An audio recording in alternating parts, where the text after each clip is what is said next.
ഈ ടൈപ്പ് സാരീസ് നമ്മൾ ചെയ്തിട്ടുണ്ട്, റീസ്റ്റോക്കിൽ വന്നിട്ടുണ്ട്. സോഫ്റ്റ് ക്രഷ് സിൽക്ക് ആണ്. ക്രഷ് സിൽക്കിൽ നല്ല ബ്യൂട്ടിഫുൾ പാറ്റേണിൽ ഹാൻഡ് വർക്കിലാണ് സാരി വന്നിരിക്കുന്നത്. കളർ പാലറ്റ് വീഡിയോയിൽ കാണുന്ന പോലെ തന്നെ നല്ലൊരു പേൾ ക്രീമാണ് സാരിയുടെ ഷെയ്ഡ് വരുന്നത്. പേൾ ക്രീമിൽ നല്ലൊരു മൾട്ടി കളറിലായിരിക്കും ആ ഒരു പാറ്റേൺ വന്നിട്ട് അതിന് ഒരു ഹാൻഡ് വർക്കിന്റെ ഡിസൈൻ വെച്ചിട്ടാണ് ഓരോ പാറ്റേണും ഹൈലൈറ്റ് ചെയ്തിരിക്കുന്നത്. അതും ഒരു ഫ്ലോറൽ പാറ്റേണും ബേർഡ് മോട്ടീവ്സിലും എല്ലാമാണ് സാരിയിൽ ആ ഒരു ഡിസൈൻസ് വരുന്നത്. Same design and same fabric, colour മാത്രമേ മാറിയിട്ടുള്ളൂ. നല്ലൊരു പിങ്ക് ആണ് സാരി വരുന്നത്, ഡാർക്ക് പിങ്ക് ആണ് സാരിയുടെ ഷെയ്ഡ്. നല്ലൊരു പേസ്റ്റൽ ഗ്രീൻ, സെയിം സ്റ്റൈൽ തന്നെ, അതേ ആ ഒരു മസ്റ്റേർഡ് യെല്ലോ കോമ്പിനേഷനിലാണ് hand work motives. Next colour നല്ലൊരു ഷെയ്ഡാണ് വന്നിരിക്കുന്നത്.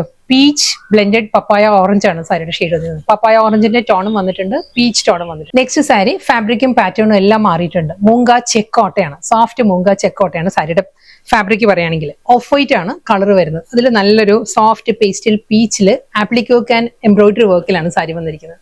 നമുക്കൊരു ബാപ്റ്റിസം, ഹോളി കമ്മ്യൂണിയൻ അതുപോലെയുള്ള ഫംഗ്ഷനും അതെല്ലാം നമുക്കൊരു ഫംഗ്ഷൻ വെയർ ആയിട്ടും ഡ്രേപ്പ് ചെയ്യാവുന്ന സാരീസ് ആണ്. വളരെ ലൈറ്റ് വെയിറ്റ് ആണ്. മൂങ്ക ചെക്കോട്ടയാണ് സാരിയുടെ മെറ്റീരിയൽ. അതുകൊണ്ട് തന്നെ ഒരു ചെക്ക് വീവ് ആണ്. ലാസ്റ്റ് സാരിയാണ് വന്നിരിക്കുന്നത്. ഇതിന്റെ ഒരു കോംബോ പറയുകയാണെങ്കിൽ ബ്രൗൺ ആണ് സാരിയുടെ ടോൺ. കറക്റ്റ് കളർ പറയുകയാണെങ്കിൽ ഞാൻ ഒരു കമ്പാരിസൺ പറയുന്നത് എക്സാക്ട് ആ കളർ അറിയാൻ വേണ്ടിയിട്ടാട്ടോ. Chocolate milk ഷേക്കും